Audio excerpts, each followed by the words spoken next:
नमस्कार मित्रांनो, आजच्या कथेमध्ये आपलं स्वागत आहे। आपल्या यूट्यूब चॅनलवर जर नवीन असाल तर चॅनलला लगेच सबस्क्राईब करा। इथे तुम्हाला रोज नवनवीन कथांचा आनंद घेण्यास मिळेल। तर चला कथेला सुरुवात करूया। माझं नाव मिनल देशमुख। मी एका लहानशा गावात राहते। आमचं कुटुंब अगदी मध्यमवर्गीय। बाबा, आई आणि मी। बाबा शासकीय कार्यालयात लिपिक म्हणून काम करतात, तर आई घर सांभाळते। माझं लहानपण आईच्या कडेकपाऱ्यात खेळतं आणि बाबाच्या शिस्तीमध्ये वाढलं। शाळेत मी चांगले होते। गणित, विज्ञान, इतिहास सगळे विषय मला आवडायचे, पण एकच विषय होता जो मला कधीच समजला नाही, इंग्रजी। अक्षर, व्याकरण, उच्चार सारं काही गोंधळात टाकणारं वाटायचं। जेव्हा 10वीची परीक्षा आली तेव्हा मी मन लावून अभ्यास केला, पण इंग्रजीने मला दगा दिला। बघता बघता निकालाचा दिवस आला। बाबांचा चेहरा पाहूनच कळलं मी इंग्रजीत नापास झाले होते। त्या दिवशी आई शांत होती, पण बाबाचा राग प्रचंड होता। लाज वाटत नाही का, इतका खर्च केला आणि हा निकाल? माझं डोकं झुकलं, मला रडूच यायला लागलं। नमस्कार मित्रांनो, माझं नाव मिनल आहे। मी 18 वर्षाची आहे। या वयात मला कॉलेजमध्ये पाऊल ठेवायला हवं होतं, पण दुर्दैवाने 10वीत इंग्रजी विषयात मी नापास झाले। त्यामुळे माझं एक संपूर्ण वर्ष वाया गेलं। इंग्रजी माझ्यासाठी नेहमीच एक कठीण विषय होता। वाक्यरचना, व्याकरण काहीच नीट समजत नव्हतं।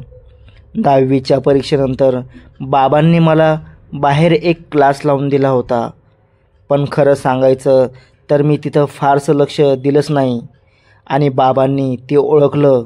मग त्यांनी एक निर्णय घेतला, मिनलला आता इंग्रजी शिकवायला सर घरी येणार। बाबांचा हा निर्णय मला फारसा आवडला नाही, पण मी विरोध केला नाही, कारण मी बाबांना खूप घाबरत होते। ट्युशनचा पहिलाच दिवस होता। मी माझ्या मैत्रिणीकडून 2 वाजता घरी आले। आई म्हणाली, लवकर आवर, 4 वाजता तुझे ट्युशनचे सर येणार आहेत।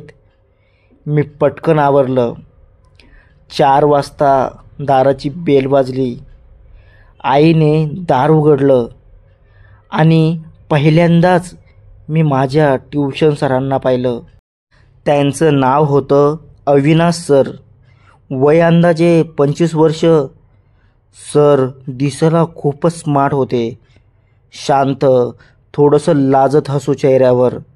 आईने त्यांना पाणी दिलं। पाणी घेताना सर जरा संकोचलेले दिसले। बहुतेक मीच त्यांची पहिली विद्यार्थी असावी। पहिल्या दिवशी त्यांनी अभ्यासावर फारसा दबाव आणला नाही। हळूहळू शिकवायला सुरुवात केली।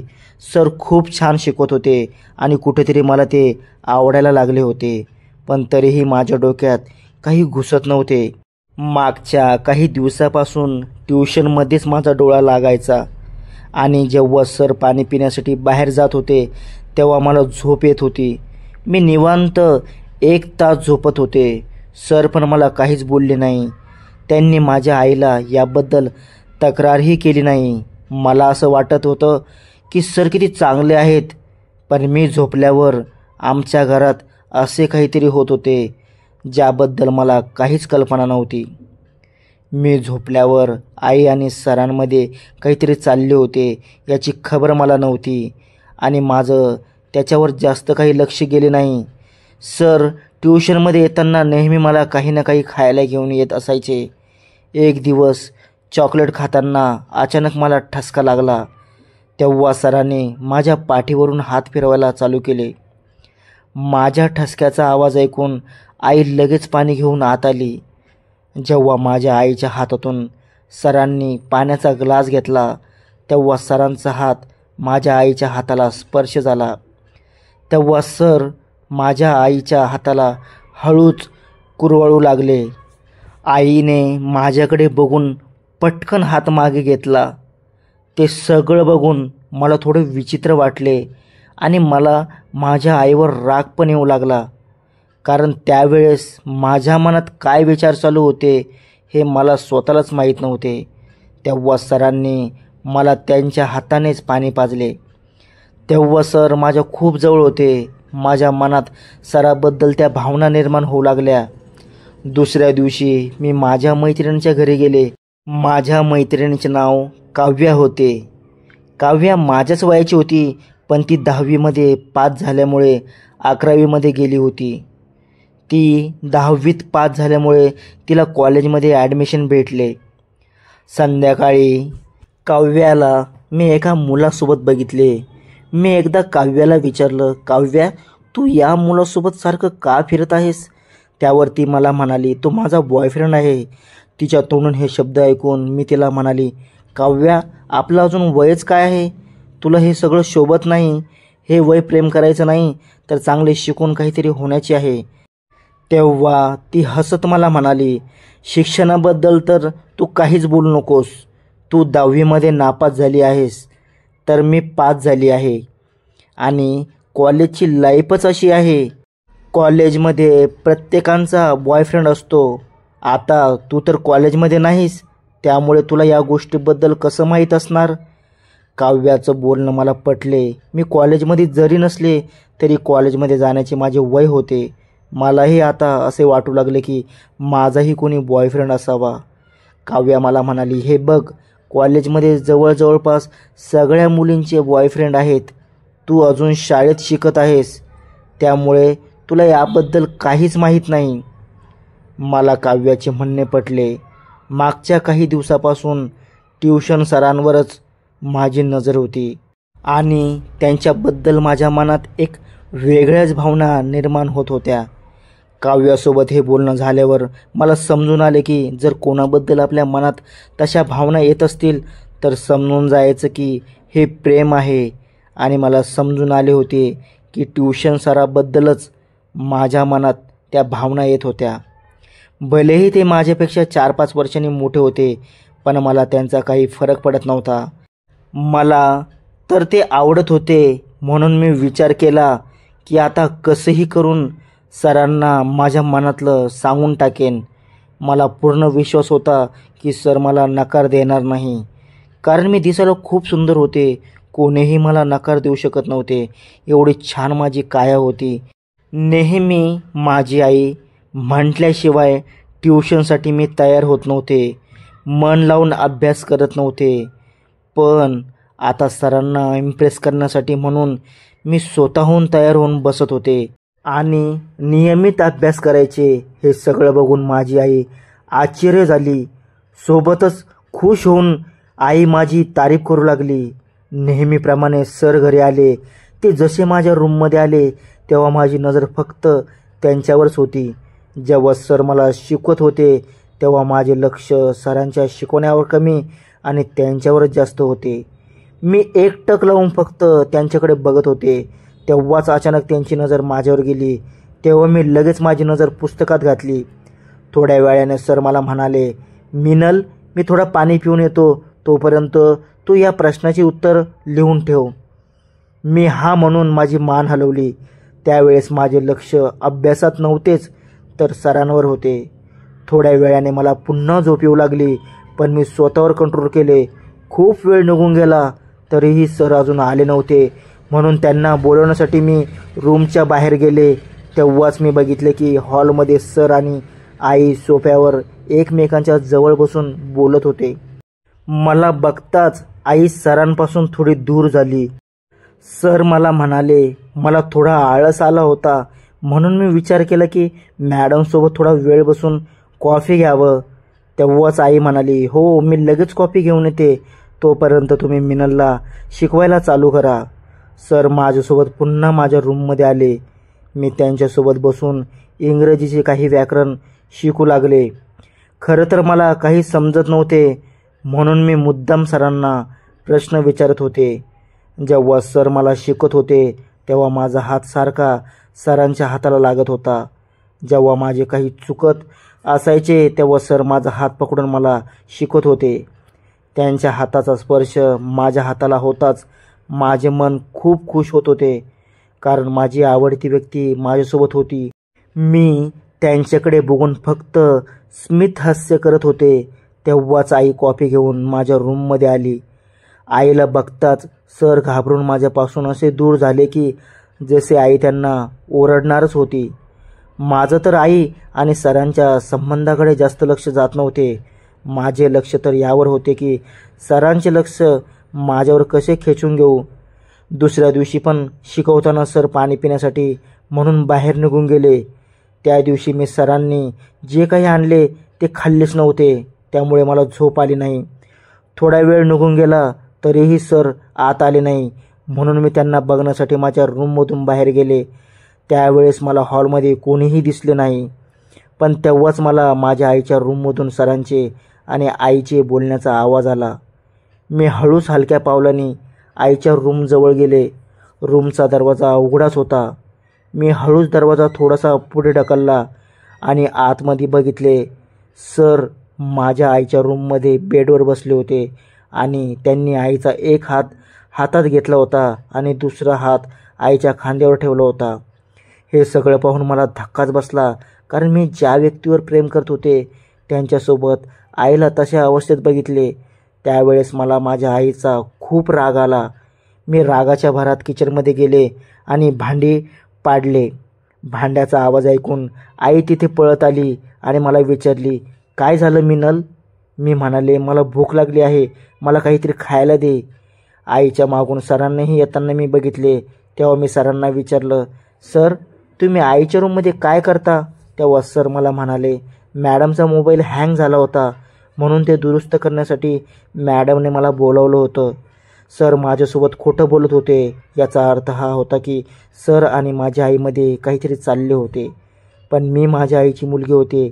आईपेक्षा मी जवान आणि सुंदर होते. अर्थातच सर माझ्या जवानीवर आणि माझ्या सुंदरतेवर मोहित होणार होते हे मला माहीत होते. आता फक्त मला सरांना माझ्याकडे आकर्षित करायचं बाकी होतं. यासाठी मला काही ना काही करावे लागणार होते. त्या दिवशी तर मी काही करू शकले नाही, कारण क्लासचा टाईम संपला होता.